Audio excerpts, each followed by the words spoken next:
What's up, guys? You're listening to Swifty Podcast, and where one sentence could go wrong and it could all go sideways. Ooh.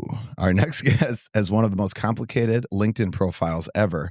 His favorite month is July for multiple reasons. He's the second most intimidating person in the room behind Landry, and he makes hundreds of people look better in under 20 minutes. Ladies and gentlemen, Shaun McAlpin. Hey. Hi. Thanks for coming on. Thanks for coming on here. Yeah, thanks for having me. Dude, you are in the world of podcasting. You are quite the deal, right? You've gone on all the wild, you're on Soft White Underbelly, LA. Is it LA Bro Bible? I always say it wrong. Or Lad Bible. Lad Bible. Mm-hmm. Oh, okay. Yep. Lad Bible. I have been saying it wrong the whole time. I know. There's two of them, right? And then you did the one at the Mob Museum for a while too, right? Yeah. Nice. It's been a really wild experience, a crazy thing. My old life was a covert life where I worked undercover at a very high level in the federal government.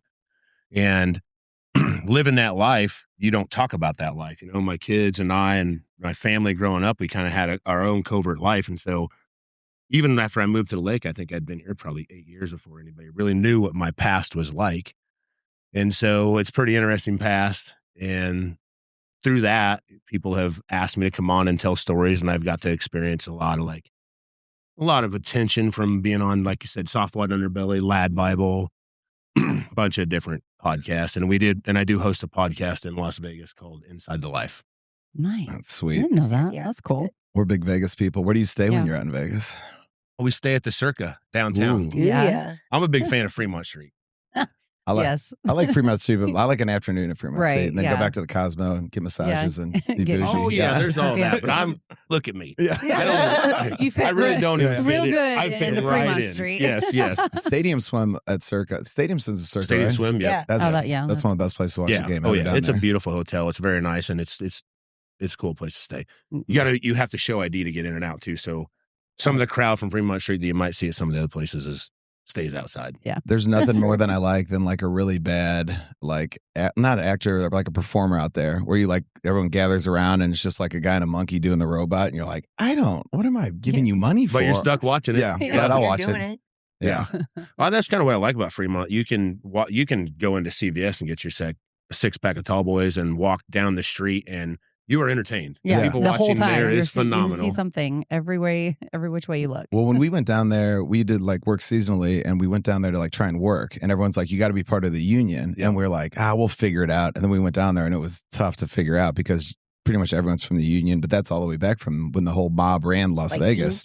Yeah. Stuff like that. It's pretty mob oriented in general. My experience in Vegas has been a handshake and a wink will get you a long ways. You know what I mean? Yeah. If your driver knows something and you take care of him, you tip him well. Yeah, but your handshakes are like, Yeah.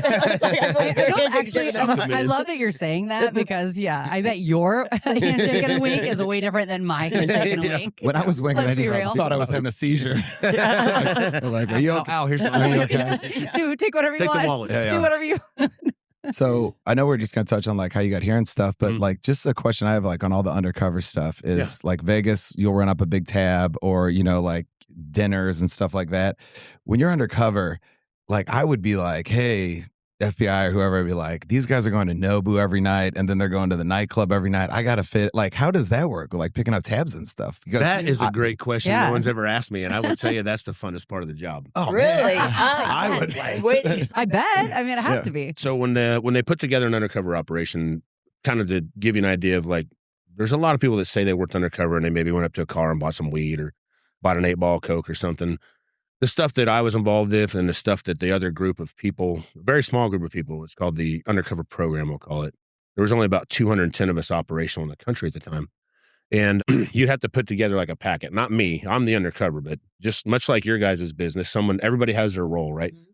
Someone's the face of the business, someone sells the business, someone does the book work and the back work and everything else. Very, very smart, intelligent FBI agents do what I'd call critical book work. And they request money from the budget and all these things. And like you said, my role is I'm buying $300,000 worth of methamphetamine, right? Sure. I'm going to live a lifestyle. Yeah. I'm going to buy $300,000 worth of methamphetamine. So let's see, give you an idea. This one's kind of funny, I think. We were working a human trafficking case out in Philadelphia, New York City, and on the East Coast out there. and we needed a budget because we're going to spend some money, and we're going to spend a lot of time in strip clubs. So requesting money for the FBI for strip clubs, That's they're like, here's $150. I'm like, that ain't gonna do it. I'm a baller. Make it rain. Yeah. So it was easily to get anywhere from $500 to $1,500 to spend on a night just on dancers or. Yeah. Because you would have to mesh in like that. You couldn't just be cheap, or they'd be like, something's up with this dude. Yeah. Smell you out. Yeah. And honestly, I was able to, some of the stuff I can't talk about because for sure, it's protected stuff, but like I was able to buy like higher end clothes, like really nice shirts and really nice shoes and outfits if it made sense for the case. Yeah. If I was working something a little different, I might have to stay in a Red Roof Inn. Motel. Drive an old I stayed at a Red Roof Inn in Toledo, Ohio, and the TV was literally log chained to the floor. How long were you there? How long was that? I would go in and out of there for like a week at a time. Oh, man. That was a like. It was like a 6-month, 2-year job, and you're in this Red Roof Inn forever. No, it was horrible because I would talk to my friends. Like I have a partner named Giovanni, and he was undercover in the mafia for like almost 3 years straight. He's driving Range Rovers and Cadillacs, and this is how I actually learned how to change up my style. Yeah. I'm running with the skinheads, buying like full automatic machine gun parts or silencers, and they don't have a lot of money and they don't spend a lot of money. It doesn't mean they're not dangerous, but they don't have it. So I'm sleeping at the Red Roof Inn because if I'm staying at the Circa, it's not going to make sense to them. You know what I mean? Yeah. And Giovanni, he's from New Jersey. He's got the accent and everything. He's like, Jesus, Dutch, what the fuck? Can I cuss on here? Yeah. Fuck you. Yeah. What the fuck you doing staying at the Red Roof Inn? It's like, Jesus, you got to get a different gig, because he's a mafia guy, so he has the money. And I'd be like, give me one of those cool gangs, Oh, yeah, no, that's what I started to do. That's literally. Look at the trash balls. Yeah. I Gang sucks. thought there was something special about me because you have sending me methamphetamine and street gang cases, white power cases, and then I realized I need to be working like blue collar crime. Yeah. It's not dangerous. There you go. Not really. Yeah. I get a flat in Santa Monica and I drive a Tesla. You know what I mean? That would have been a lot better. But to the point, we were able to spend a lot of money on dinners. It was not uncommon to spend $2,000 or $3,000 on a dinner with That's what I'm talking about. bad guy group or drinks and food and stuff. And Vegas is expensive, and then you go out after that and you entertain a little bit and turn it into cash and spend it around. Just got to be approved by. Yeah, I was gonna say, do you get like a budget? Like, do not go over this budget. Like underwriting. And then save your receipts. Some lady named Kathy that comes out and be like, Shaun, do you really need to go to the strip club again? It literally is like that, yes. Like Wolf of Wall Street. Where's Dad yelling at him? It's even worse when they had to ask you like a name of something because you'd write a report. I think one I was, what the heck? Oh, I was at a place called Club Onyx. And they're like, so I just wrote Onyx, and it was a lot of money, and it was a pretty much an all-black strip club in Philadelphia. And she's like, what's Onyx? And I'm like, it's a stone. Yeah. It's a very valuable stone. Just doing that. Put jewelry. Oh, you bought some jewelry? I'm like, no, it's a strip club. I was in there checking for bad guys.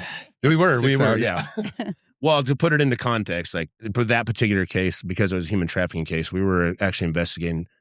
There's kind of a big push across the country about human trafficking. It's important, it's valuable, it has to be done. But there's also a little bit of misconception that most women that are being human trafficked are kidnapped and chained to a bed, and men are just paying to come in and have sex with them. And the reality of that is, if that's happening, I'm not aware of that. But the true thing is most of the women are extorted by their financial situation, their low self-esteem. They've got a lot of good things going for them, but they don't have a lot of opportunities, and someone comes along and provides them with just enough to basically extort them and make them either feel good or just make them comfortable enough, or eventually it could turn into violence. But the particular case we were working out there was an Asian organized crime group. And in Asia, they also have like a mafia group, to kind of put it in better terms. And maybe a son, a father, or someone would rent up a big gambling debt. And what would happen then is the cartel or the mafia of the China side would come in and say, you owe us $50,000. And of course they couldn't pay it. So that's all right. We'll take your mother and your daughter and we'll take them to the United States, and they'll work in a restaurant. But what we found is when they got here, they would take their identification away. They would get them here illegally. So one, they were scared to run away because they were here illegally. Two, they were fear for their family or the loved ones' lives because they knew that they owed them money, and they would turn them into prostitutes. And then we found houses in New York City, Philadelphia, Virginia, all around the East Coast where these girls would stay and sleep on mattresses on the floor and be changed, different rooms, different things, so they wouldn't be able to build bonds. Their cell phones had limited access. I looked in one girl's purse. The only thing she had in her purse was condoms and cigarettes. So that's human trafficking. But for the context of the deal, we also were trying to identify what we'd call like street level pimps that are like doing what I was saying, like extorting younger girls or other girls with bad circumstances. So we had information that some of these people were hanging out in some of these other kind of places. We'd go there to like be seen and be known. Sometimes working undercover isn't just making the buy. It's like going to the gym. Yeah. Going to the grocery store, going to the living bar. a normal life. Oh, I know Shaun. I've seen Shaun. He's familiar. Just do normal guy stuff. Yeah. And, you know, if in the world that I lived in, sometimes that meant having breakfast at the strip club. Yeah. First time I ever had swordfish was at Rick's Cabaret. Pretty good, too, wasn't it? It's nice. Minnesota. Flight Club in Detroit was like one of my like best meals I've ever had. Really? Yeah. Where Ron Zolak's place used to be. Oh, yeah. Excellent. The seafood tower. What's the place in Atlanta? It's supposed to have the best wings, the lemon pepper wings. Magic City. I've always wanted to go. I heard their food's phenomenal. Yeah. Yeah. Put it on Guess the we gotta list. go check it out. Go check it out. Do some undercover work. Yeah. There's money set aside. I will say one other thing, though, is we're allowed to commit certain, they give you what's called criminal authority. So like one thing, it's pretty well known, so it's not really that protected, is we had access to like stolen goods you might find in Chinatown and stuff like that, like swag, knockoff gear, like Louis Vuittons that you can buy for $200 instead of $5,000. And those would get seized by maybe federal agencies around the country or whatever, and they'd get put into warehouses or whatever. If we could access those. Do you still have that hookup for Christmas time? Yeah. Please. Tell us where we need to go. I got some Valencia glasses in my car I got for $25. You know what I mean? Yeah. You can't tell anybody. Just say they're real. They're real. They're real. But like one of my partners would basically sell that stuff, right? And it started to generate enough money that we were funding the case through that. Oh. You know, there wasn't really a crime against a person. The No stuff one's had been getting hurt. seized legally. Yeah. Yeah, no one's getting hurt. So we could do certain things like that to kind of generate income to help support the case. But most of it came from somebody writing a check. Yeah. Got it. How often do you have to like check in with whoever is it like a daily thing, or is it like they check in every week, or it just seems like such a wild deal? So Yeah, it is. Yeah. Well, and it's unique. So I think when you work undercover locally or like at a local level, you have probably a lot more oversight and a lot more control. With us, you couldn't just check in. You know what I mean? Like I would be assigned what's called a like handler, and he or she would make sure that I had what I needed, but I couldn't just drive to the FBI office and go pull in my hoopty ride and walk in like me. Yeah. So I could maybe check in with them. We would usually, like on the beginning of a case, have what's called a briefing. You'd sit down with the case team people, usually a couple of bosses, the case handler and the undercover handler, and we'd have a plan. And then, but like generally, say we do a deal today. This afternoon, I buy a bunch of meth or some guns or whatever. The rest of the team who's on surveillance and works over, like in their true name, identity, and stuff like that, They already know. They take their kids to basketball and soccer or swimming lessons or whatever, and then we still have to kind of live the life. So you're kind of disconnected. They're kind of trusting you to carry out this mission. Yeah, you still got to hang around and be around. And if we're not doing anything dangerous, then you're just hanging around. So you might check in once every 2 or 3 days. You might check in once every day. Just depends more on. than I thought. Yeah, they want to keep tabs on you because one, they don't want you getting hurt or lost, but also there's room for corruption in there. You know what I mean? You're living a pretty free life. I said they're giving me cash. I got cars, watches, clothes, money. Right. You start to feel And good. then You you're know what like, I mean? yeah, I this is start great. feeling like a Dark gangster side. after a while. You know what I mean?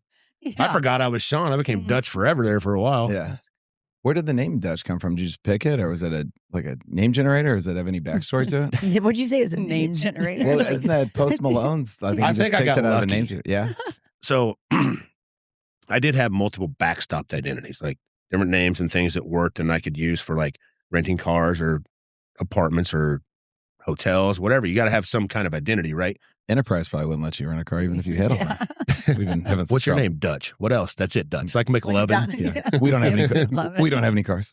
I tried to get him to give me an undercover ID that said McLovin on it, but Dude, they get busted so fast. Yeah.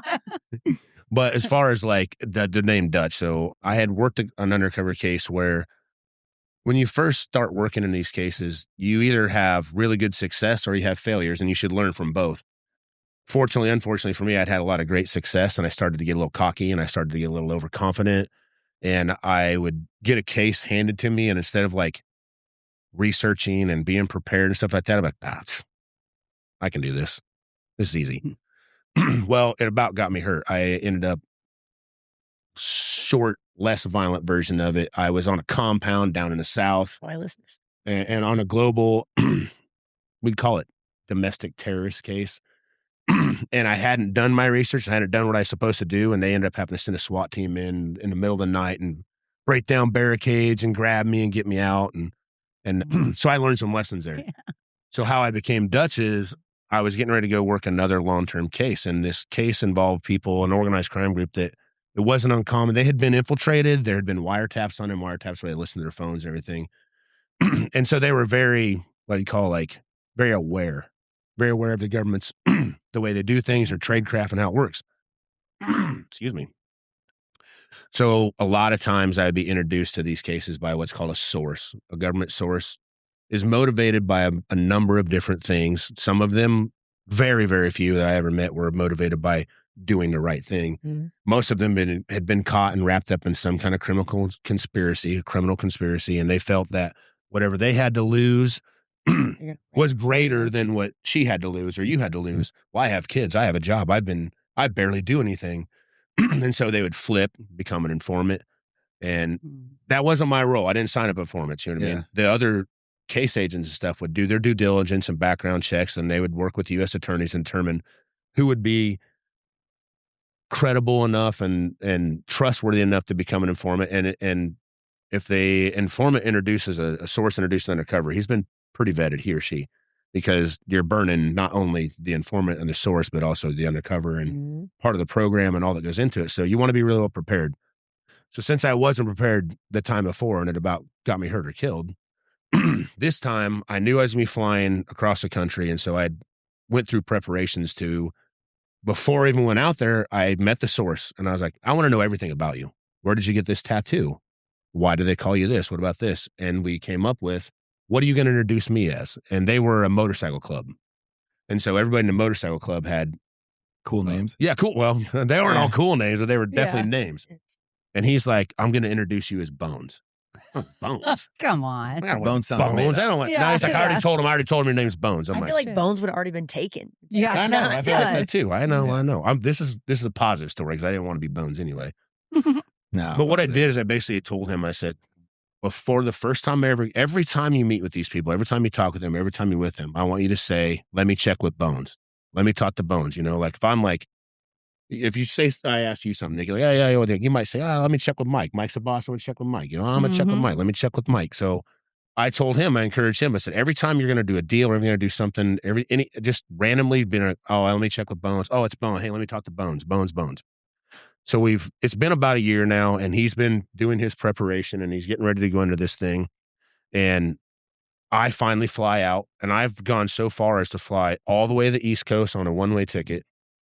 Got a two-way ticket from the East Coast to the West Coast in case they search me or find it, and they can be like, oh, he came on the flights he said he did. Everything's ready to go. But I've never been there, and I've never met these people, right? Yeah, think about that. Yeah. So like, there's a lot to think about. Yeah. There's a lot. And also if you think about like, are you the same age? Like your name, you've been the same name your whole life. Now we're talking about how did I become Dutch? I've never been Dutch in my life. Yeah. I've always been these other names. But we go this, I'm going to call it a compound. You know the hotel, like the hotels that you used to park in front of the door? Yeah. Oh, yeah. Like the drop in kind of thing, you know? Like the stuff you see in the movies. Yeah, very exactly. like, There's one on the main floor. You park your car right in front of it, or you can go up some steel stairs. And there's like a concrete runway, and there's a room up above. We still got some of these here. Yeah, we still got some of those. We should buy one. Right. Well, you should. Fair. Anyway, we roll into this thing, but it has a security fence all the way around it, like a pretty nice fence, and you got to have a security code to get in and out. But instead of a security code, you have to push an intercom button. And so we roll up to this thing. I'm already nervous. And keep in mind, these are scary looking dudes. Like, I know that I'm fairly intimidating looking, or I guess some people would say so. I would, yeah. No, what you think is scary. You have to show me a picture sometime. Oh, I'll tell you. If you're scared, fuck. We're going to get to how I became Dutch, but I'll tell you how my impression of like what scary looks like. So I would get a case file and they would say, maybe have a booking picture of these people, right? Okay. And some people you look at, like, I feel comfortable and safe. Mhm. Other ones you look at, go, whoa, that's pretty intimidating looking. I'm going to be careful on that. And usually, even when I seen somebody that was intimidating looking or scary looking, when I would meet them in person, I'd be like, Yeah. not as bad as I yeah. thought. Honestly, with these particular guys, every time I met somebody, I was like, oh shit, man, it's worse than I thought. So Oh shit. the first good. we pull in, he's on Bones. We've been talking about this for a year. Mhm. We pull up to this, I'm calling it the compound for best articulation. He goes to open the gate and this guy comes like, what? I'm like, that's a weird way to answer the gate, but okay. And he's like, it's so-and-so.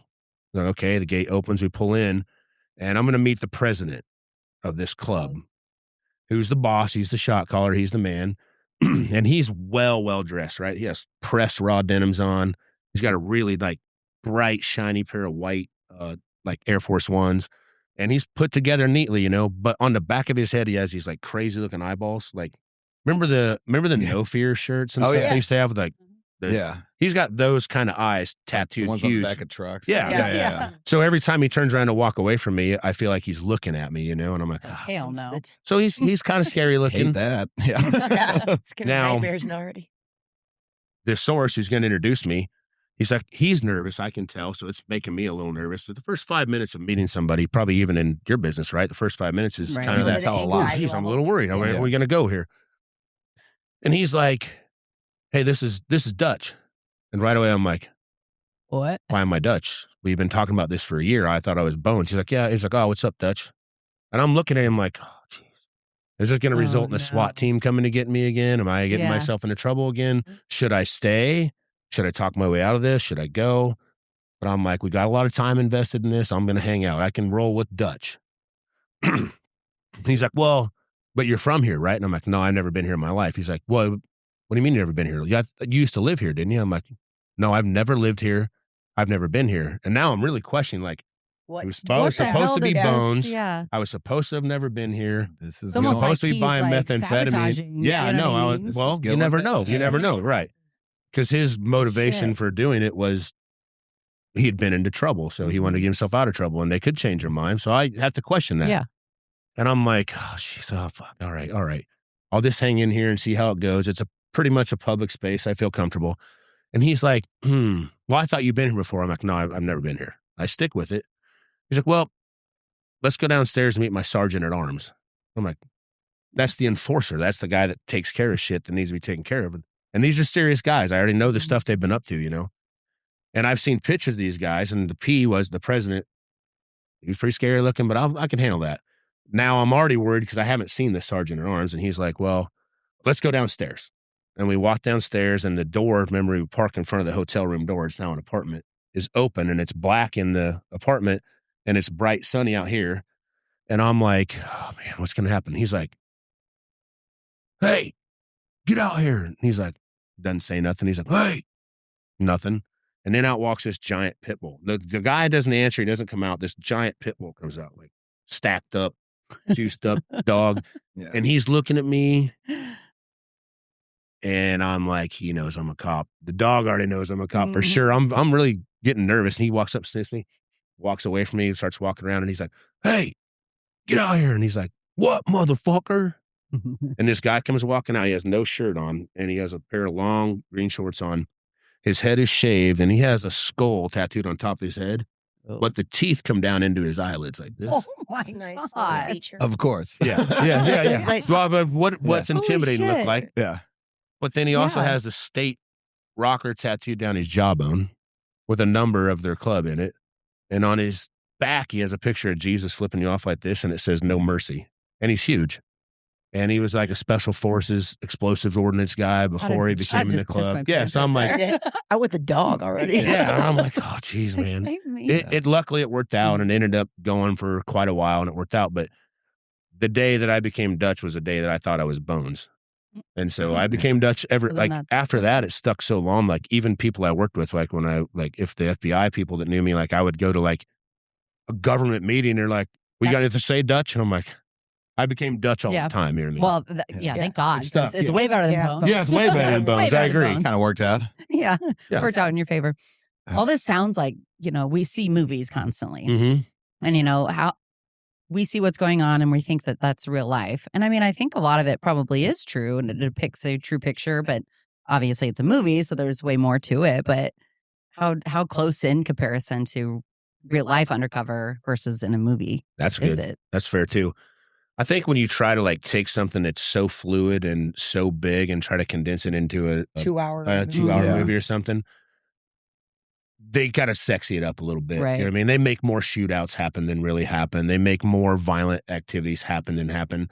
And at the end of the day, if you're truly doing professional undercover, you can't do criminal activity. You know what I mean? I am the undercover. I can't be beating people down. I can't be putting guns in people's mouths. Right. In fact, if certain crimes are they outrun the crimes we're investigating. I was in an undercover deal and the person with me was shot and killed. And I had to come out of my undercover role because murder outweighs the drug case that we're doing. You know what I mean? And I had to go from undercover to, okay, this is done. It doesn't matter. We now have, plus I didn't want to die. Yeah. So most of the time, though, I'd say in TV and movies, it's exaggerated, it's fabricated, it's made to, and also I'm not saying there's not bad cops and bad agents and bad people, but I feel like a lot of times in the TV stuff, they tend to make them bad, parts of them bad. Right. We're all human, and we do some bad shit, but they want to have more take like an far. arc. Yeah, they do. Yeah. And the sure. people honestly, I'm not a huge fan of police officers and stuff like that. It's not that I don't like them as people, but I'm out here with you guys now, so I don't like it as much either. But honestly, the people that I worked with were very professional and had a high level of integrity, and they didn't want to be involved in criminal stuff. So when I see that in TVs and movies, I'm just like, that sucks. That's not. They're working really hard to do what they believe is the right thing, Mm-hmm. and they're doing the best they can to do it the right way. So I hated that. But as far as just the settings and the scenes of going in and the big dude. With you see that in the movies. And that's pretty close. Really it's pretty close. I'm actually working. Dog and I'm actually working with a production company right now, and they call that consulting or whatever. And they're like, "What would he say? What would he look like? What would he do?"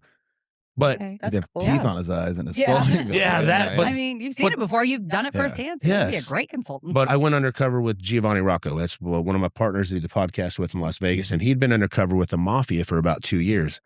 And he called me one day. He's like, "Hey, Dutch, I need your help on this mafia case." I'm like, "Shit, dude, I don't know anything about the mafia. Have you seen me? Yeah. They're not even going to let me have spaghetti with you guys." You know what I mean? No. And he's like, no, it's perfect. Just follow my lead and do this. So to the point, I would go, don't kill me, mafia guys. But when I would go meet the mafia guys, I'd be like, I mean, you could probably have me killed, but I don't feel like you're going to kill me. Yeah. Not when I'm meeting with a guy with a skull on his head who has nothing to lose and is happy to commit violence. It was a different thing. But once you've seen Skullhead Guy, you're like, it's hard. It's hard to get past him. Yeah. I'm a big nickname guy or whatever. So Dutch or whatever, that's all intriguing. And I'm like, did you ever run across one that was really silly where they're like, this is a Stinky Fred or because they all have weird nicknames, right? They do have goofy names. A lot of mafia guys had goofy names. Fat Tony. Well, Fat Tony. I think that's that'll be FAT or PHAT. Which one? Who names these people? Because you think it'd all be the Razor Blades or the something crazy. I agree. Yeah. Just mascots at in high school. Yeah. You're like, what? It's like an Animal House. Maybe they named the guy Flounder. Maybe it's more the monarchs, the less the butterfly. intimidating the name is, the more intimidating they actually are. Ooh. If some scary guy and his name's just Al, and you're like, what? I mean, that would mess me up. I'd be like, wait a minute. Yeah. reverse psychology situation. Well, think of The Sopranos. You got Big Pussy. Yeah. Yeah. It's suited. That's yours. That's going to be your name. That's his new nickname. Yeah. We're going with it. No, but there's always everybody gets silly nickname. He's we have a buddy named Stinky. And it just sticks into some. I feel like I know him, but I'm not sure. The mafia. But we don't really get to call him Stink. No, we don't call him Stink anymore. But no, they're just the nickname part of it's wild. So it's weird that it's such a outlaw manly thing, and then they're just toss some little middle school nickname with stuff. It's so wild to me. Okay, to the point then. I feel like Dutch is a tough, good The one like a syllable is solid- hard. Yeah, it's good. Yeah. It's good for me. And Yeah. also Yeah. the Predator. Arnold Schwarzenegger in the Predator was Dutch. I never knew that till after I became Dutch. Oh, A lot of you got famous, fresher a lot of there. famous Man in that badass movie, Dutch yeah. guys. But when this source said, well, this is Dutch, at some point we're having beers, hanging out with these guys. Like, why did he call him ask Dutch? him? Yeah. He goes, we went to eat dinner one time, and he's like, I can't find my wallet, and he had no money. He's like, I guess it's a Dutch dinner. Like a Like- split, like you, like double. I'm going Irish cheese. Dutch. Yeah. Yeah. I guess it's Yeah. No, that's not a good explanation, but No. that's what he said. Well, whatever. Okay. Must have really stuck with them that you had to eat. Yeah.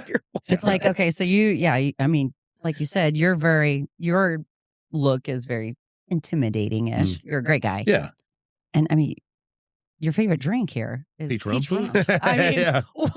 This is You're a, like, "Rawr, can I have a peach rum? this is a perfect segue because Yeah. this drink's so delicious. I think It's good, isn't it? I know. Yeah. It is good. When we I were talking haven't about had it, the Jenny's peach rum like, yet. he's really been on the peach rum and water. I was like, no way. And I called Yeah. Kelly Collins and they're like, fire it up. So this is delicious. Yeah. So It's changed the game because I used to always do strawberry rum, but now I'm feeling like I mean, need to get the I pegged you for bars pay attention. Jameson. I never Yeah. request a You know what I mean? peach Some rum. Crazy. I've but done it. I love it. I've Yeah. done it. I mean, it's very refreshing. I love It some is. of it. Actually, Nikki did introduce not peach rum to me, but I was in the pool one day and we are drinking. And, at the end, later in the day, you're kind of like, oh, man, I need Can't to chill out. She's, something. I go, what are you drinking? She goes, strawberry rum and water. And I was like, I tried that. It was delicious, but it's a little sweet. So Yeah, I I haven't found the had the peach. peach yet because I do the Mhm. strawberry rum and water. But it's good, isn't it? really good. Oh, yeah. Yeah, Peach we gotta I get think on I like this. the peach better. Because really the sodas are, I need to get off the vodka Red Bulls, but like this gives you a little sweet Red in the Bulls. water Yeah. Drinking And you're staying hydrated. The hangover's probably less. That's right. for sure. Although I down them like,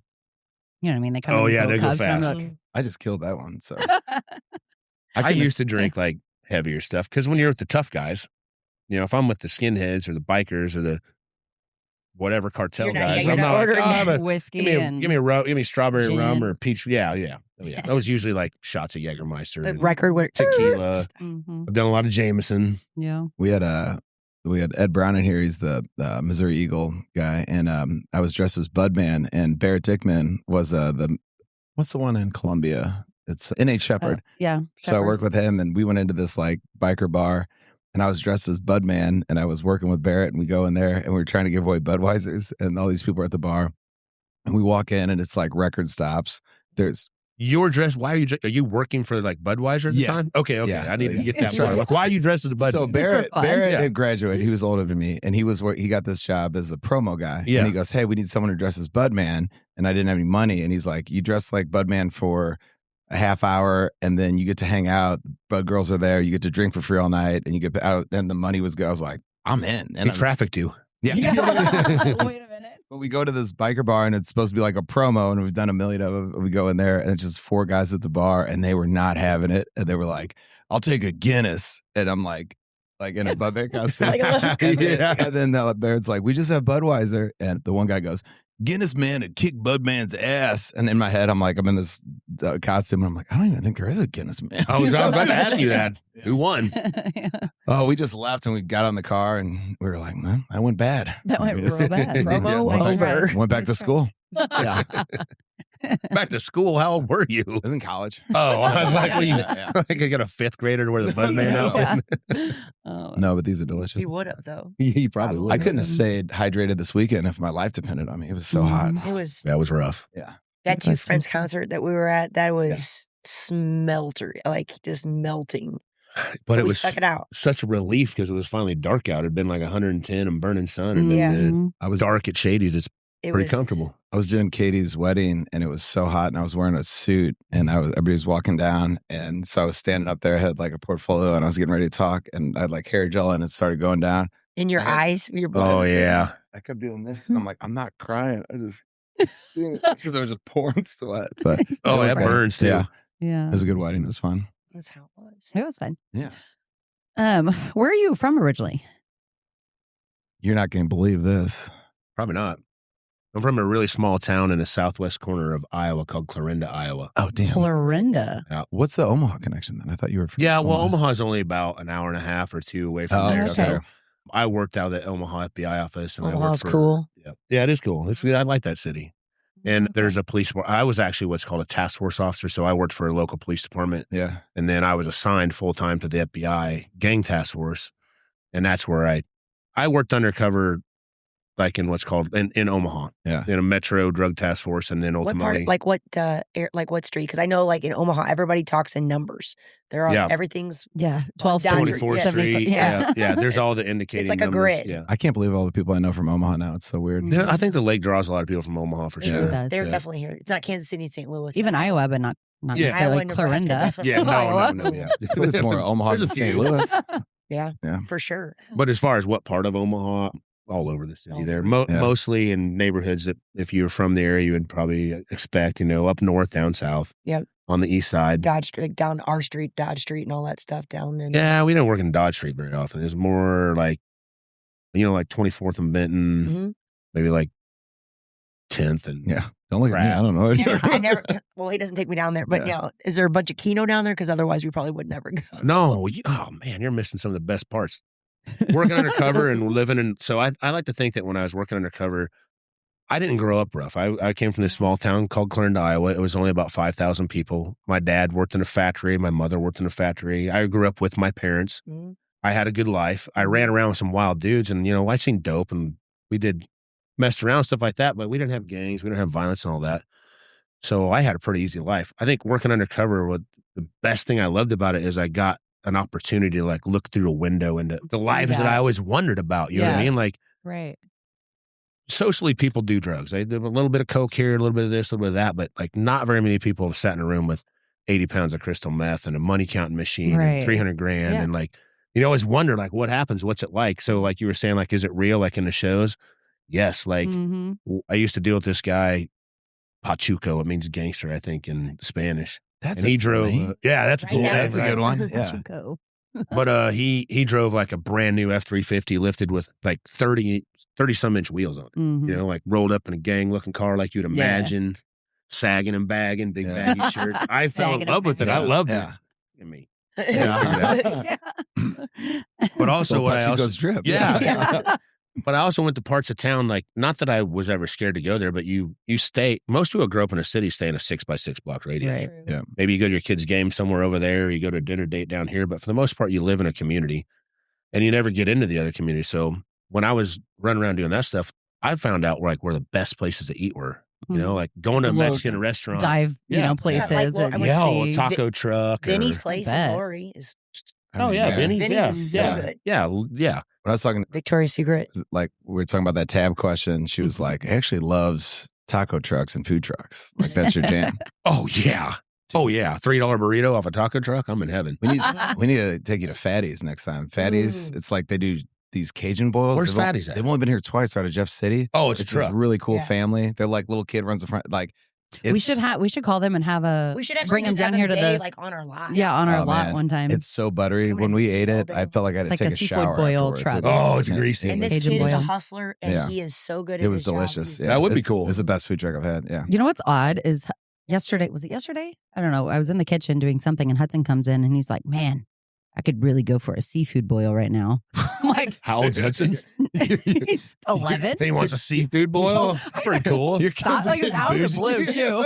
I was like, I go, what? You want some like corn and potatoes? Or like you want crab legs, shrimp? I'm like, yeah. He wants a seafood boil. He could really go for one right now. Tell him to book the truck for us. Well, now the truck has a seafood boil, right? Yeah. Because someone came into my barbershop the other day and it smelled like garlic and butter. Just like, I needed to wash this from them being in there. Yeah. The highest rated restaurant in Key West forever is always Garbo's, and it's a food truck that was by the Conch Farm, and they actually moved it where Hanks is now.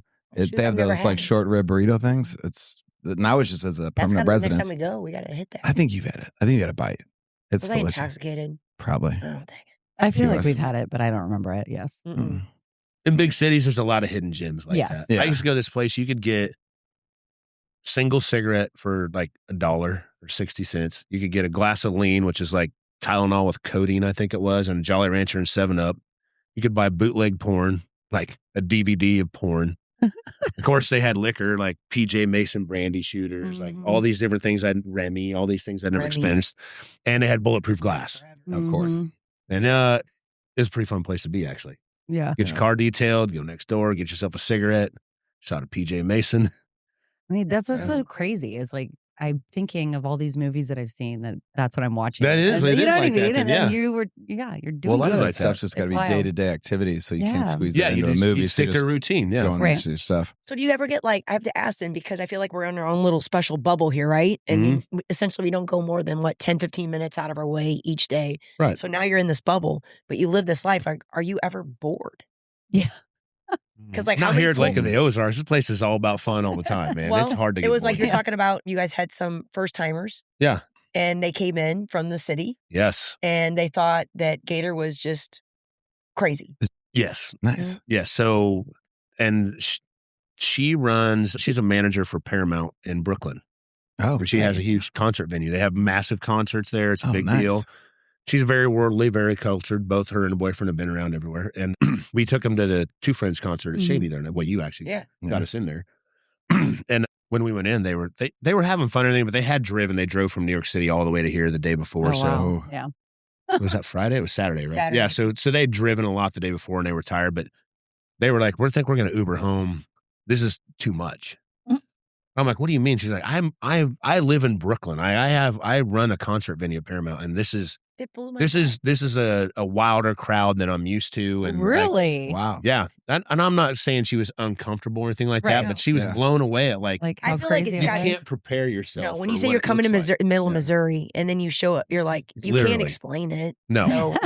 Well, and you get a lot of those at the end of the night at Shady's or just at Lake in general. You get like the second wave of partying. So like people have been partying all day, go all night, and they're like a different breed of person by the time somebody just comes out at night. We're almost vampire-ish. Yeah, right? Been out Party Cove drinking all day. You're sunburned. Yeah. Couple shots and some Tylenol, and bam, you're at Shady no Gators naps. partying Don't again. take a nap. No, you Don't take do a it. nap, you're done. No, you're done. Don't do it. That's for babies. We were hanging out at Party Cove one time, and it started raining, and they were like, "You guys need to get in the boat." And you and me were floating around drinking beers. Yeah. And I was like, if I die, I kind of want to get struck by lightning in Party Cove because that'd be pretty awesome. Rock and roll. and then Shaun's like, if that happens, I'll get a lightning bolt tattoo for you. Well, Cassie got one for me, and I'm not even dead. She's like, yeah. Oh yeah. Very cool. Good thing it's just one. Yeah. Yeah. Yeah. She was covering up a tattoo with like a little bit of a Z in it, and I told her she should have went with the. You covered a tattoo up with that? She was trying to use a. Hold on, this tattoo is about this big, so I don't know what you covered up, but it was a Z. Oh, It was okay. a Z. So she was like, "Well, what do I do? How do I make?" She was this like into Mark. She was like a something?" Mark woman. I told her she should have went with the Garfield When you get sleeping. branded, she had to change her branding. Garfield sleeping with the Z's coming off. yeah, I know exactly what you're talking about. Yeah. Okay, all right. Yeah. Like the so tired. Yeah. Is that your only tattoo? So that's why she leaves early a lot. Okay. All right, so Yeah, I know. Yeah, I know. 7 big ones. You should see if Kelsey will go with that skull. Yeah. Oh yeah, another good one. Yeah. what is your count, Shaun? How many tats you got? I don't even. I think No? they all run together. I mean, Are you building on one? Or are you still like going for? I haven't been tattooed in a long time. No? I Do you usually go with the same guy or you mix it up? I used to go the same guy all the time, but over the years, as I've traveled around and I've got to meet new people, I find a tattoo person that you kind of vibe with, just like anything else. You know, I do haircuts. Guys come in I think half the time they get a haircut from me because they vibe with me well and they like the conversation. Well, I hear your spot is like super It's awesome. dope, though. Oh yeah, it's cool. It's cool. Really cool. It's unique. Yeah. But I always went the same tattoo guy because then you kind of, for me, if it's any suggestion to you, like they kind of know your style and they know your personality, and you're probably the same way. They can kind of flow it all together. But I have. Did you ever get one like while you were undercover? Like you had to get one like with a gang or like a group? Were they? No, that happened to me quite a bit, especially when the political stuff that I did, like the white supremacy and stuff, they would oftentimes want me to. And I remember I asked a U.S. attorney and a couple of case agents, like, hey, they really want me to get a wolf sanger or like some SS or swastika tattoos. And they're like, you can do that. And I'm like, what are you talking about? I'm not going to do that. Like, I'm not. They're like, well, we'll pay for it. And I'm like, that's not the point. I'm not going to wear. Wait till you see my strip club tab now. Yeah, no kidding. It's going way up. Yeah. A big fist fight happening there. But I never got a tattoo that was specific to my work. I will tell you, I did get one on the palm of my hand one time. It's a hand of dice. Oh, and that's cool. Someone This story's crazy. A You've told me the deal story. that went down, and this guy was killed while I was there.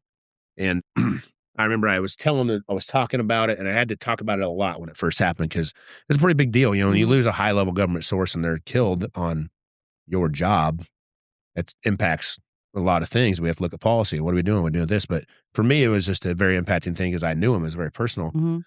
And people would be like, how do you do what you do? Why do you do this? How do you do this? And I used to say, you get the case, you get all this preparation, do everything you're supposed to do, but at the end of the day, you still have to walk in the room. And so if you imagine what we used to call it going live. So when we're out here talking about doing a case, it's easy. It's like, I ain't scared of nothing. I can do this shit. I got this shit. Give me the money. I got the clothes, got everything I need. But really, as soon as you walk up to the door, I called it a door, like the threshold. Once you walk into the case, you no longer have control, right? So like, what do you do to prepare? And I'm like, well, I'd be as prepared as I can ahead of time. I take deep breaths. I think about what I'm going to say and what I'm going to do. And I just got to be fluid, know what I'm going to do. I said, but at the end of the day, it's just a roll of the dice. And so that's a losing hand of dice. It's a lose. Yeah. Because at the end of the day, you could just lose. You could do everything perfect. And sometimes you're gambling a little, Right. Well, sure. That's the only one I have that I think was kind of work related, and it was specific to that moment in time. Kind of speaking of that, like I know did you go through training and all of that to learn how to do this? Yes. Like how much training did you do? I'm so glad you asked me this because we wanted to keep it light and funny. This shit's funny. Yeah. This is funny. Have you seen the movie Men in Black? Yeah. With Will Smith? Yes. You know, when he's like runs down the alien and all that, and then they're like, hey, you should come test with us. Welcome to my Yeah. So he walks into the room, right? And he like slides the table over. And he's like, you want to get in on this? That was my experience. So I was working on a Metro Drug Task Force. I'm working undercover, and I'm pretty hot shit. And the FBI says, we want you to come work on our program, but that program is very specific and very, very backstopped. And you have to have a top secret clearance or more, and it's unique. So they were going to fly me to an offsite in Virginia and go through what's called a safeguard assessment. It's a mental health evaluation and a personality trait test. And I'm articulate. I have a broad vocabulary, but I wouldn't never considered myself smart necessarily. You know what I mean? I got the street stuff down and I know certain things, but I never thought myself smart, but I still thought they knew what they were looking for in me. So I was excited to go. And I get these orders to fly to this secret place and give this secret. No shit, I'm giving like a secret word. And I go into a place that kind of looks like a doctor's office. And there's a waiting room a little bit bigger than this. And there's a bunch of people in there wearing a suit and tie. I remember one guy had a snack pack. And like a hardback book. Yeah. Not a Dukes of Hazzard, but like a nice one. Yeah. And I was like, and there was people that's like, I remember this guy sitting next to me, his name was Yusuf. And I sit down in a room. I'm wearing a pair of pressed Dickies and an oversized white T-shirt and a pair of Vans. And I'm like, whoops, I don't know if I'm supposed to. I'm like, what? No one's talking. They're just sitting in a room quietly. And I'm like, hey, man. Bring a lunch. Yeah, no kidding. I didn't bring a snack pack. And I go get a Lunchable at the Wawa. That's like, can I have one of your tots? But anyway, I'm I'll sitting trade there you. and I look at this one dude. I'm like, what's your name? He's like, my name is Yusuf. He's like, my name is Yusuf. I'm like, where are you from? He's like, Houston. I'm like, no. Where are you really from? He's like, I am born in Palestine. Okay. Like, oh, you speak any other languages? I speak 12 languages. I'm fluent in 6. And I'm like, shit. Damn. I ain't getting this job. I'm thinking, right? And then the next guy, I'm like, where are you from? He's like, I'm from New York City. I have a degree in this and a doctorate in this. I wasn't that big, but very smart people, way bigger than me. Finally, the person comes out and they're like, all right, you have to take these tests.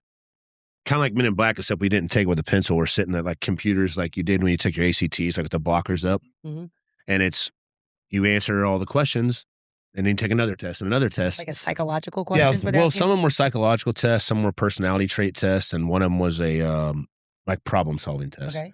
But I had pretty much made up my mind that they weren't going to be interested in me. Like I was out of my element and it just wasn't going to be a good fit for me. So I was like, I'm not going to have fun with this. I'm just going to tell the absolute truth. I want to know what's going on in my head and see what they think of me.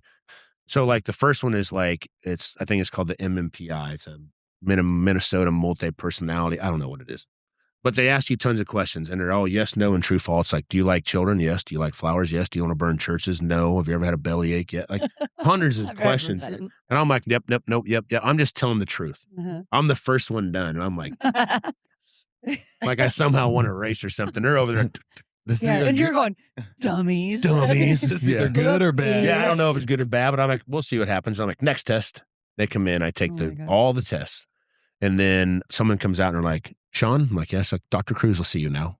I'm like, okay. She brings me back and she's like, sit down. I'm like, okay. And she has a supervisor in there. I remember he had a bald head and he had a white shirt and a black tie on. He looked definitely very FBI.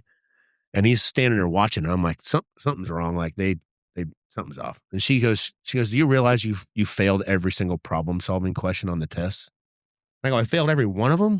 Well, that's another problem. Yeah, I'm like, Well, shit. oh, okay. I said, I promise you, I didn't know the answers to any of them. But I said, I would have thought I got one right. She said, yeah, me too. You didn't get it right. Yeah, me too. And I was like, Confidence. yeah. Her name was Go Dr. for it. Cruz. She was Yeah. Colombian. And she was awesome, actually, because I got to know her after that. But she says, Thought I got one. I said, Yeah. well, And she- thanks a lot. I appreciate you guys having me. And she's like, no, sit down. She said, everybody out there, a lot of them got hundreds, but they're abstract thinkers. Mhm. And they're great. They're smart and they're intelligent. They're going to have wonderful careers, but we need something different for the things that we want you to do. And she goes, but we got to get to the bottom of some things. I'm like, okay. She goes, sit down. I'm like, all right. So one of the tests was complete each question. So, like when you were a kid, they would give you like a partial sentence Mhm. and your job was to complete the sentence Like a Mad grammatically. Lib. Yeah. Yeah, Something kind like of. that. Yeah. Yeah, but you Like a had to get it grammatically Yeah. correct and do all Mhm. this stuff right. And I'm like, Fill I in the definitely blanks. am not good at grammar. She says, the first question is, my mother is. And your answer was loving, period. I'm like, and I go, well, that's a complete answer. Yeah. She's like, yeah, it's a complete sentence, but what does that mean? And I was like, well, my mom had me when she was 17. She was really young, barely out of high school. And so she did the best she could. And she always did things with the intent of love, but it wasn't always the right thing. We don't always see the best thing, but always with the intention of love. So I said she was loving. She's like, oh, that's a good answer. She's like, all right. Next question is, all women are. I'm like, uh-huh. And she goes, you wrote hot, period. I swear to God, I did. Nice. And she goes, why did you write hot? And I go, Did you wink at I her? tried to spell beautiful. Yeah. I should have. Yeah. I go, I tried to spell beautiful 3 Dr. times. Cruz. Yeah, Oh, Dr. you do have Cruz. so much in trouble. You have so much in common with Swift. Spelling. Oh, yeah, you can't Yeah. spell either? Oh, yeah. Dude, man. it's the That's worst. what I said. I said, well, I can't spell you s- beautiful. Can you spell beautiful right now? What's that again? Can you It's spell beautiful. beautiful? But Yeah. I'm so bad at spelling, but we put out a magazine for 14 years. So I'm like, what are you guys doing with your spelling, dorks? Yeah. Correcting Oh, all yeah. those in that magazine. I did. Yeah, there's a couple in there, wasn't there? Oh, there's especially Yeah. early on, there's Yeah. some really bad misspelling. So So what'd she do with her hot answer? Oh, yeah. So she says, why did you write hot? And I said, well, I can't spell beautiful. No, I said, I tried to spell beautiful 3 times. I couldn't spell it. And she goes, oh. She goes, this is making sense now. Okay. Because she's like, all of your answers are like 1 or 2 Two words. words, And she like goes, So short, you really like didn't little get them all ones. wrong. You just No, I didn't get them wrong at all. As long as I was able to articulate myself, she was okay with it. But Ah. they thought I was lying or hiding something. So she said, you're dyslexic. You can't spell, and you can't spell, and it bothers you, which that's how they work, Mhm. So she goes, that's fine. That's good. Now we know. So she goes, but now let's look at the rest of these things. And it's called personality traits. I'm really relating to this. Yeah. Yeah, you should go take the Shit. test. They would probably. We need to get you one. You'd be undercover at the FBI next week, probably like, you're hired. Actually, it would be I'm going to get a that really skull good tat. undercover agent. 'Cause you just freaking crazy. You gonna get which tat? Skull The tat. skull tat. The skull tat. Oh, that'll help. Skull tat just blows me away. But your name, That'd be one. I'd have to think about it. Sweaty skull. what was it? Big pussy? Big No, pussy. I need We'll a have to better change. name. I guess we'll have to change Yeah. that. We got to come up with a good gang name for him, Like a spelling name, like a big vowel. like Iowa, all vowels. We were talking about the guy that stole my car, and I was waiting for him. I had to wait for him in court, and Nelio Ferrelia, again, you owe me some money. But you have to wait, and they bring out 10 people. He wasn't in there. The second round of people, I told the story in the last podcast, but he was the second person in there. The guy in front of him had a tattoo, and it was 2 deer antlers, and they started under his eyes and went up around his head. Whoa. And I was like, yo. This person lived here at the lake? He was in front of Ferrelia, and then Ferrelia came out and hit me with the wave, and I waved back, and I was like, oh, shit. Were they Yeah. wearing orange suits? Oh, yeah. Yeah. Yeah. What, the deer, That the had antler to hurt. tattoos on the eyes. Ferrelia Crazy. stole your car? Yeah. Easy thing, and I don't know if you can shed light on this, but they had scratchers in there, and they were like, hey, are these your scratchers? And I'm like, I'm a big scratcher guy, but I'm a bingo scratcher guy. I like to Yeah. get a little more bang for my buck, kind of go More through. time. Yeah. You know? And they're all black 7 scratchers. And I was like, well, I'm not we don't buy those scratchers. And they go, this is big because we can scan a scratcher ticket. It will show us the gas station and when they bought it and go back to the tape and we can see who bought it. And I was like, holy shit. Because they said a lot of times they'll find scratcher tickets on crime scenes because people are hard up for sure. or whatever. And I was like, holy shit. I didn't know that was like part of it. No, that is true. I didn't know that. Yep. Because I've heard of people like breaking in when they used to sell them in grocery store. They break in at night and steal like the whole roll. That's the dumbest thing. And then they'd go around and just try to cash them all in. And it was appreciate the nod to this peach rum. Like I'm not just saying this because they're sponsoring it, but this is nice. I like going strawberry. Nice. Yeah. I used to like what was the not citron? Citron, yeah. No, the peach, Ciroc. Ciroc, peach Ciroc. We used to be on for a long time. The fuzzy navels. Remember that? Fuzzy buttholes. Fuzzy buttholes. Yeah. Sorry, I don't remember it. Yeah. We call it the fuzzy butthole. What was in that? It was peach Ciroc. You used to have the Gatorade on the gun at the Gator, and then. And you were just peach Ciroc and Gatorade. This is going to be the fuzzy butthole. If I've somehow, I can't believe I could have recommended a drink that you would like of being a bartender for so many years. Well, I usually stay away from the rum because I like vodka stuff, but then I put a bunch of sweet shit in the vodka to make it, to make it taste good. Yeah, so like rubbing alcohol. So we keep talking about how we want to get into the lake life where you're at now, but just to knock out a couple questions. The one thing is like when you were doing this, I assume the worst thing that could happen for anything undercover was when social media really started taking off, because if you're, with whoever and he's got the skull tat on his head and then he brings up a picture of you in spring break and you're like, hey, this was on your, you're like, oh man, I mean, that had to change, because before it's like, it was harder to find pictures of people. And now I always think about even kids right now, how many pictures, they're just documenting their own lives. Their entire, everything that they do. So that had to change everything. So like, was there anything that, how would you navigate that? How does that's got to change the game. It changes it completely. And you have to remember, it's even an even greater level than that. If you think about like national or global level, when you go to airport, there's biometrics now.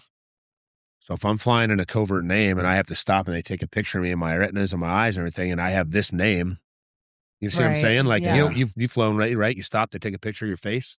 Yeah. If I go in there and I fly as a different name than I've been documented as, that's a whole different thing. Yeah. So how do they get around that now? The same thing probably with like social media and stuff and everything else is like they probably create profiles, change biometrics, scrub it, do this, yeah. I wouldn't want to get into detail how it can be done.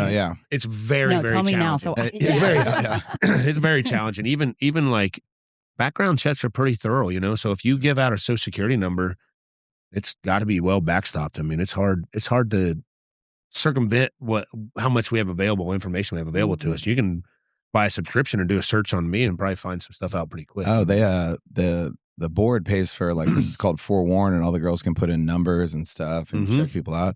We actually went on. I just used it yesterday. Yeah, Landry called me and was like, this is a couple years ago, and was like, hey, this guy's giving me some weird vibes. Will you go with me? We went on a show, and he looked at 3 houses. He's like, I'm going to put an offer on this one, and then just disappeared and never came back. It was my like first weird. red flag was that he calls, and we had just had like a huge snow. It's icy as all hell. Yeah, it was icy snow everywhere, and I'm like, okay, you're coming from California or Colorado to come look at places. And I'm like, well, it just snowed. And a lot of our, properties here, they're steep driveways. Yeah. They're not cleared. Like, it's really hard to get places. Yeah. Didn't care. He wanted to still come look. And I'm like, okay, this is weird.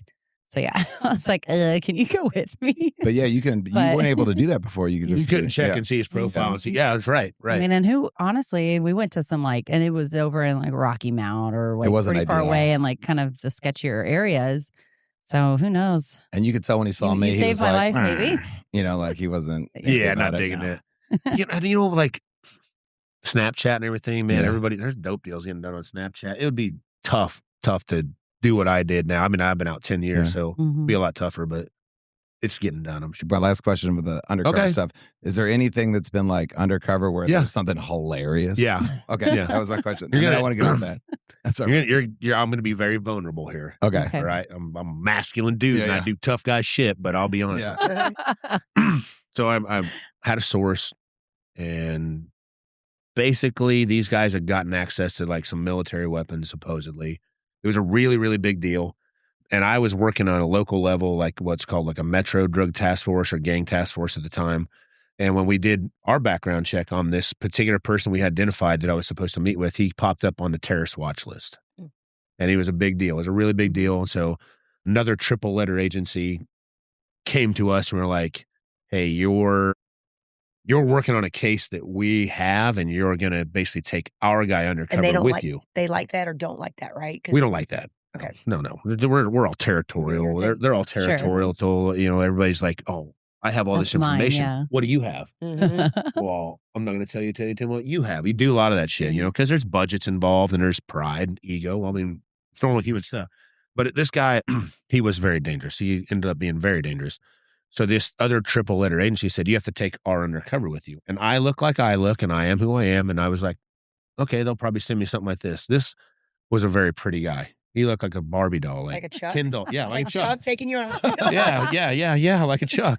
And I was like, no, there's no way. There's no way. These dudes are not going to do this. Or not. It was skinheads again. It was violent skinheads. Would do well there. Yeah. This particular guy beat his public defender. He beat him almost to death in the jail. Like, he was a very violent guy. Dang. But I have to take the guy. So I'm driving this big dually truck, and we have a full SWAT team and surveillance team, and all this great people are supposed to keep up and keep us safe. Mm-hmm. And we're going to go meet at this local bar to talk about these guns. And I have a bunch of money. I'm balling. I'm ready to go. But I was working 29 days a month. I was running hard all the time. And I had some leftover pizza. Okay. It was bread dough pizza, to be honest with you. And it'd been sitting around for a while, but I was in a hurry. And I was like, at some point during the day, I'd eaten this pizza. Now we're on the way to pick up this skinhead and get these machine guns. Oh, yeah, dude. I wish we had that pizza from Saturday. And I have multiple recorders on me because they don't want to miss any of the evidence. We got to get everything recorded. And I'm like, okay. Guys riding the truck with me. I really didn't care for him that much because we just didn't vibe well. And I was like, you're intruding on me. I want you out of my truck. But we're driving along, and all of a sudden I'm like, whoa. Yeah.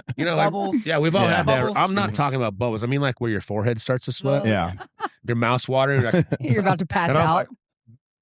I'm going to pick the skinhead guy up, right? And the ATF SWAT team's trying to follow me, and I'm like, he's like, what's wrong? Oh, no. They're probably calling in. Oh, He's running. Yeah, he's running. I'm like, whoa. I'm like, And when he's like, what's going wrong? rogue. I'm like, I got to shit. When you gotta go, you gotta go. You got to go. It's that time, right? I thought you were revving to hide farts. No, I'm leaning up on the steering wheel like, I got to go. We got to get home. We got to get home right now. But I still have to pick the guy up on the way, and I haven't told him. And he's like, "What's wrong?" Covered in recorders. Yeah. Oh, it gets better. You can hear it. Oh yeah.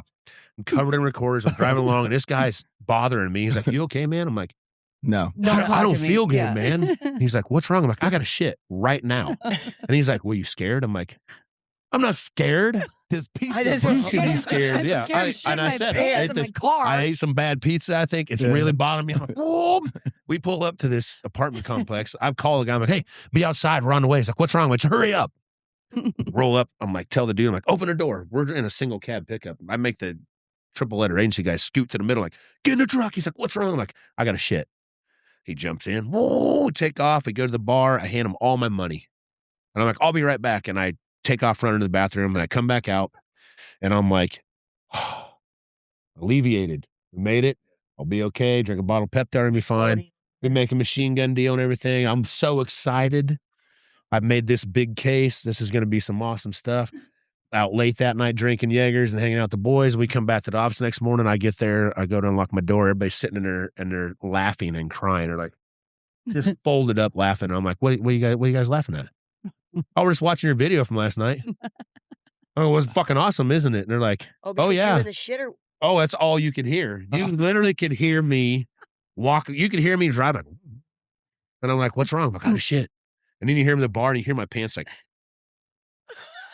Because you're dancing around. No, I'm walking to the bathroom like as fast as I can. We call it barn sour when horses get barn sour because Okay. they see like you're like seeing the bathroom. You're like, Oh, yeah. Dude, You've seen Dumb and Dumber? You've seen out. Dumb and Dumber? Oh, yeah. You hear the door, you hear it slam, and you hear the zipper zip, and you hear Dumb and Dumber. I couldn't imagine. And you hear me go, oh. I couldn't imagine how scary that is, and then having to shit your pants is And so it's crazy. It's like another level like of a it whole- to be like. I would rather die than shit my pants. I was so happy to have made it there that after that, I was like, machine guns? How many we want? Yeah. Yeah, That is for real. And then I made the machine gun deal. Yeah. That's funny. And that made it I actually was in Las Vegas doing a podcast, and we interviewed a U.S. attorney from someplace out in another very far away place, and they were like, I got the video of you when you about shit your pants. You could have been like, if you did, you could have gotten the name like Poopy Pants. That would have sucked. Like then you just got Yeah. renamed. It could That have been happened. good at all. That happened. Dutch oven.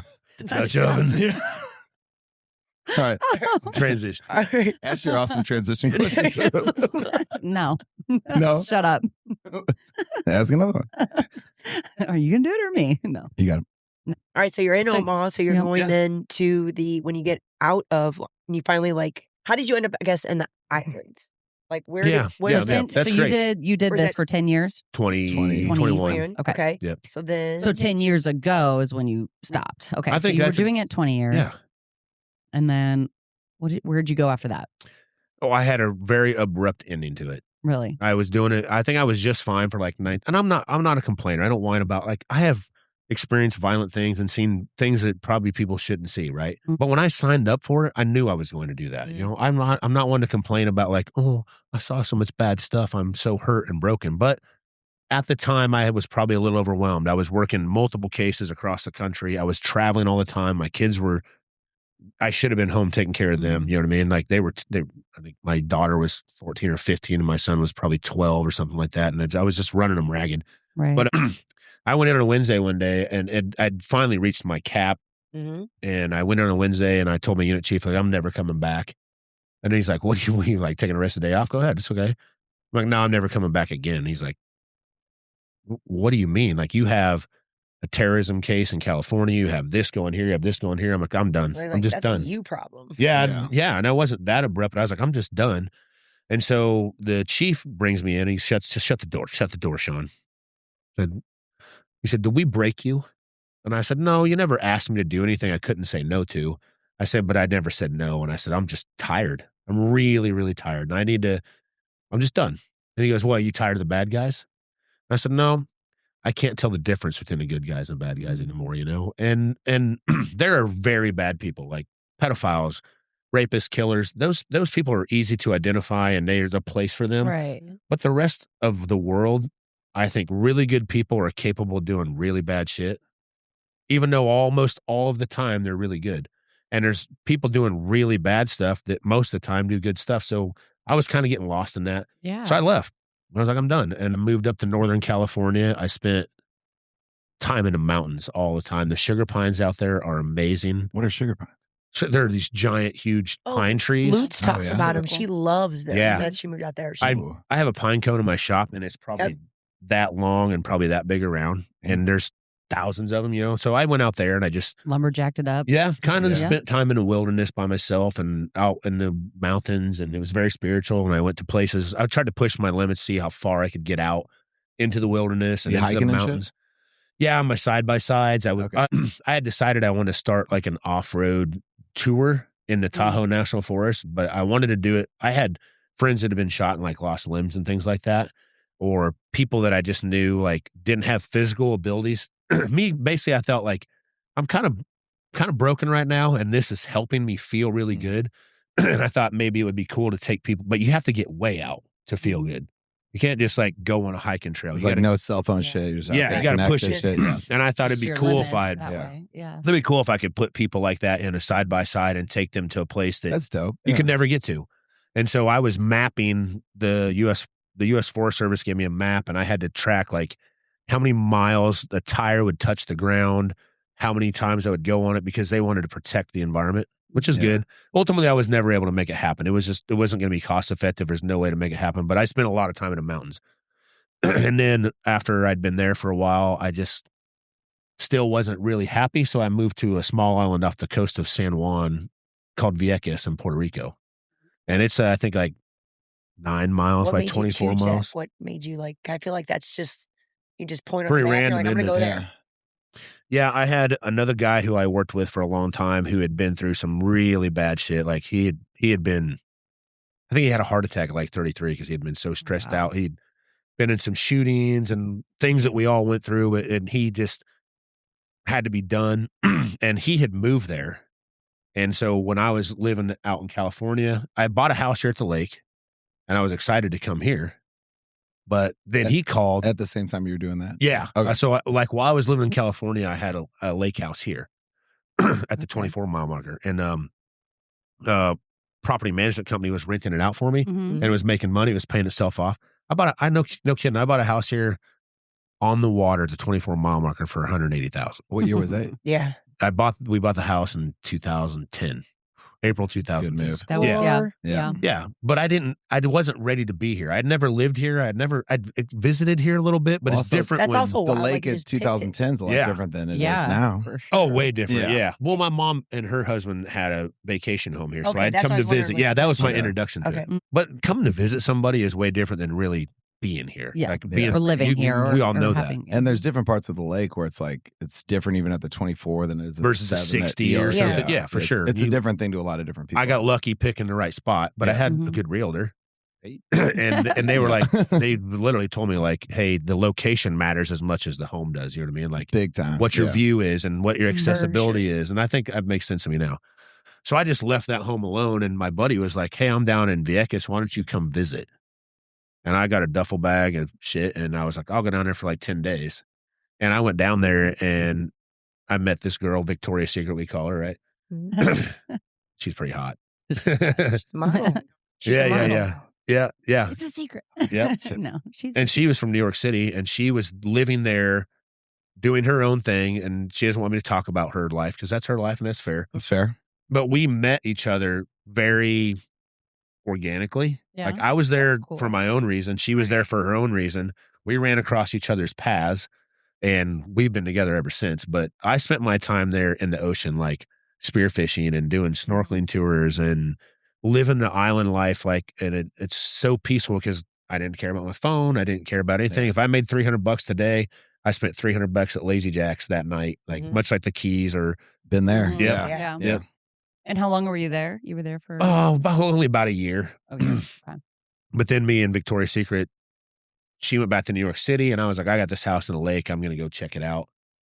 I wasn't sure what I was going to find. I didn't really know what it'd be like to live here. You can get stuck in that island life. It is because it's the most beautiful Groundhog Day ever. And it's like the same shit. But it is. It's good for you. I mean, as much as like you could have bought a taco truck, we might not have never met you. Just been down there like slinging $3 burritos. I could disappear again tomorrow. You never know. I don't think I'm ever done running. Like I don't know what's next, but I love it here. And you meet the coolest people on the islands because it is like even Key West to me, it's like the island of misfit toys. Like I went down there because it's the farthest south you can go and trying to just do different stuff. So you meet just the weirdest, coolest people, and they're still to this day are some of my best friends. But it's just you meet weirdos, and I'm a weirdo, and it's just like it's nice. Well, I hope no one at the lake takes this wrong, but like when I got to Puerto Rico, I found that everyone there was leaving something behind, not necessarily something bad, but just the monotony of life. And the humdrum of like, we're all raised like you will graduate from high school, you'll go to college, you'll meet a girl, you'll fall in love, you'll get a great job, live happily ever after, buy a camper, and travel around the world. I don't know anybody that's ever done that. That's what we're fed.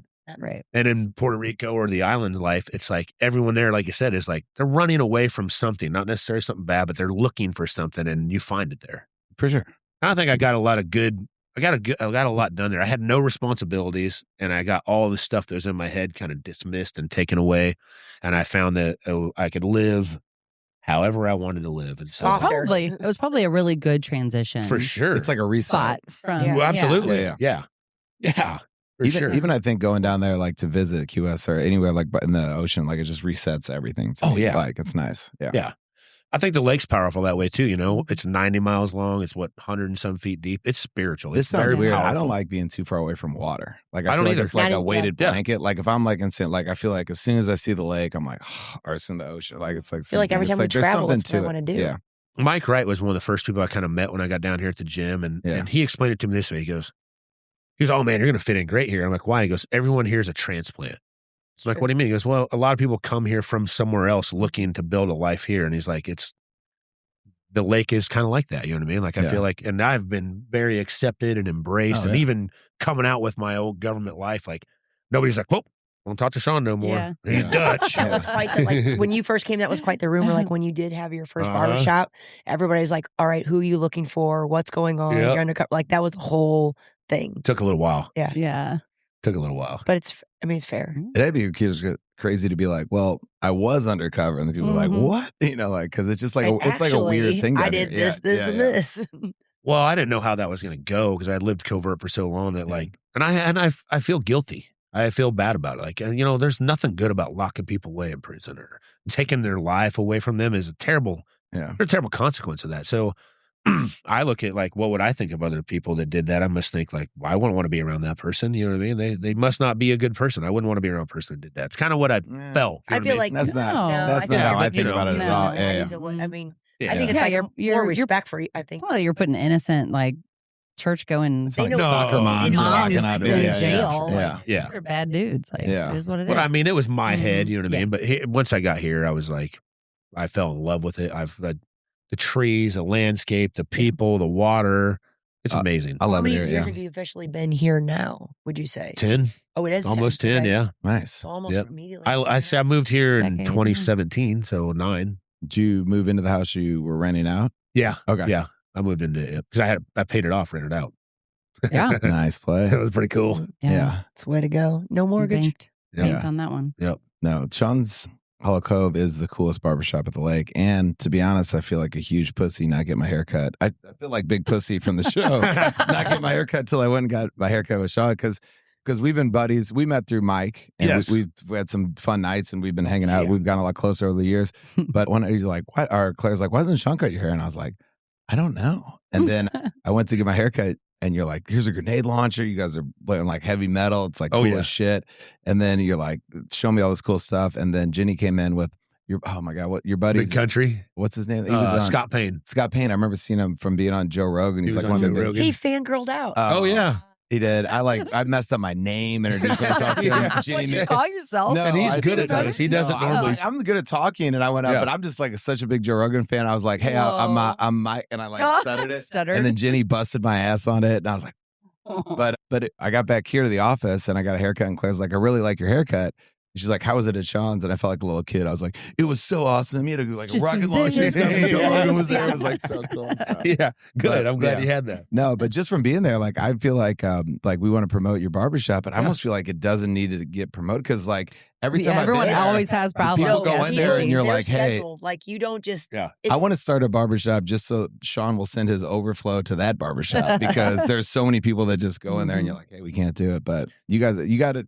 It's just a vibe. Like, it's a very vibe. It's just a cool thing. And you guys are doing your thing. It's awesome. He's got some sweet, all of us, everything he does, he turned out is good. I took the slingshot over there the other day to get my haircut. That was cool, actually. He pulled right up front. Your hair is jamming. You heard the music. Oh, yeah. Did you see me and McComber come back through?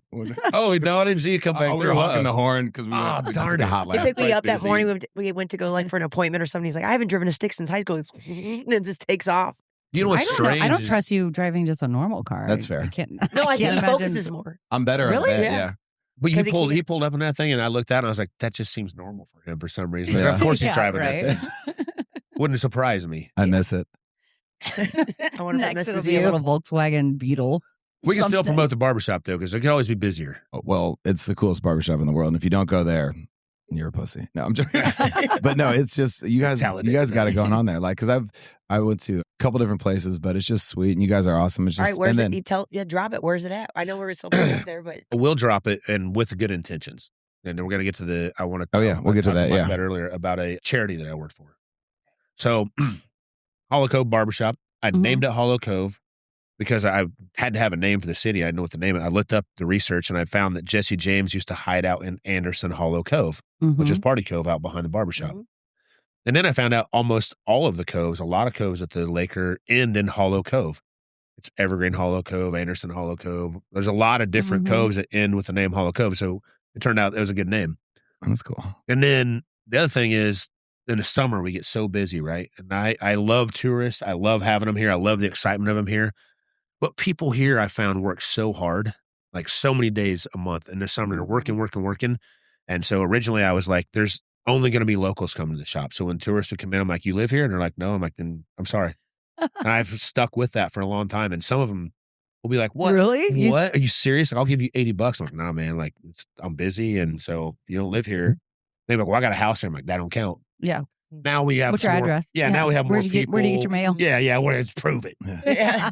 And I think people kind of were attracted to that too. Like they kind of felt like cool that they get to come to a local It's shop. like a club. And if I a felt like local's that, in there yeah. getting a haircut It and then is someone like a- walk in from out of town, and I'm like, nah, you can't get a haircut there. I'm like, The yeah, record I scratch can. and everyone We should have looks like a at DJ him, there every time somebody. That's No funny. way. Dude, well, anytime I get last time it was like Mark Bear was getting his haircut, and then Riley Windhorse was right behind me. It's Oh, just yeah. like all like the local dudes. Oh, that yeah. were doing it. Everybody we all Riley know for comes sure in is there. there. All the Oh, good yeah. old We'll boys. get some more. Oh, yeah. Yeah. Oh, yeah.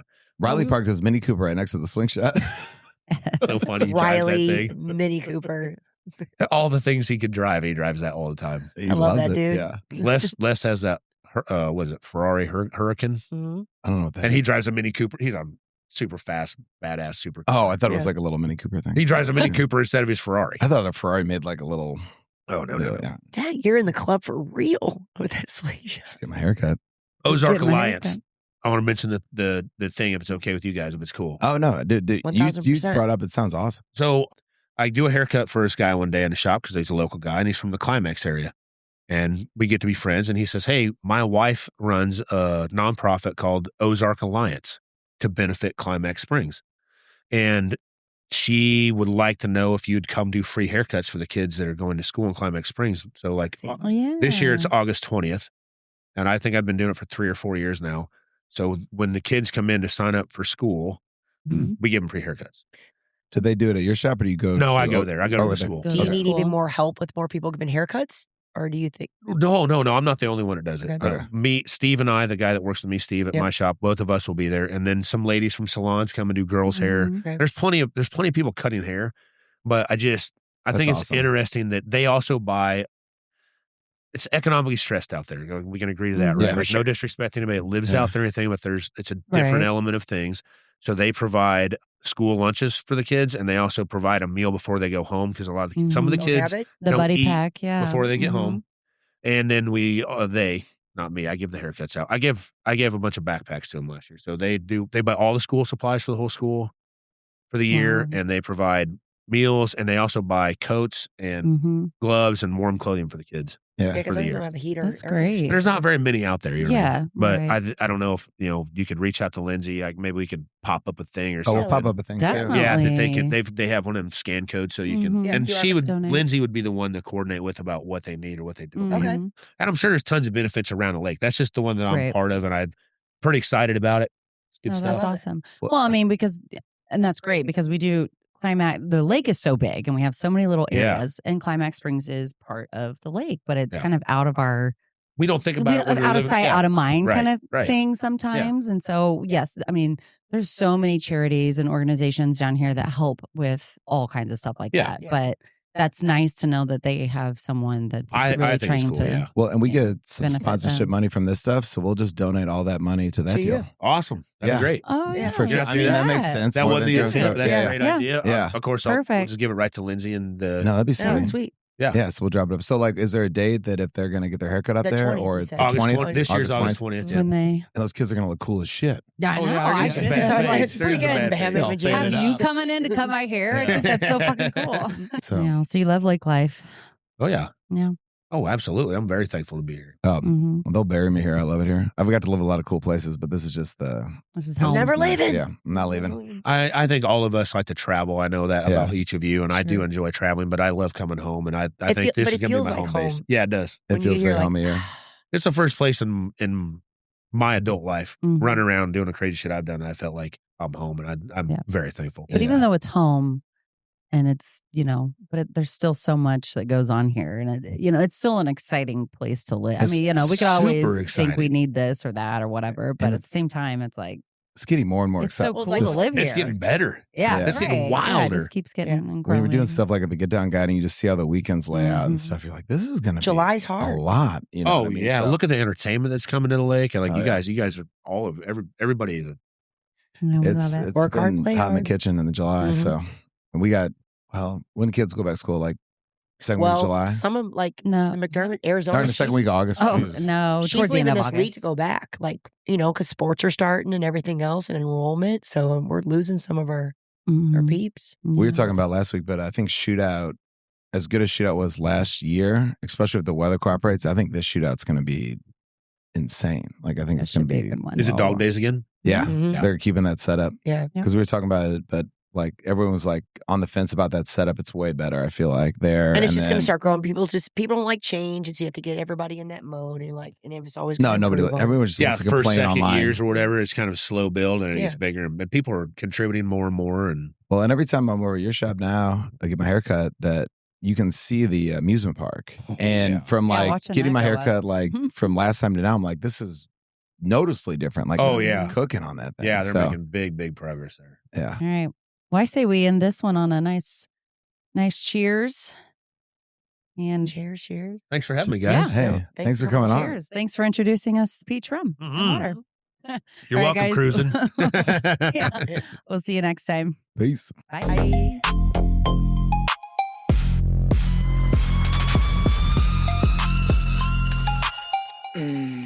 Swift tea.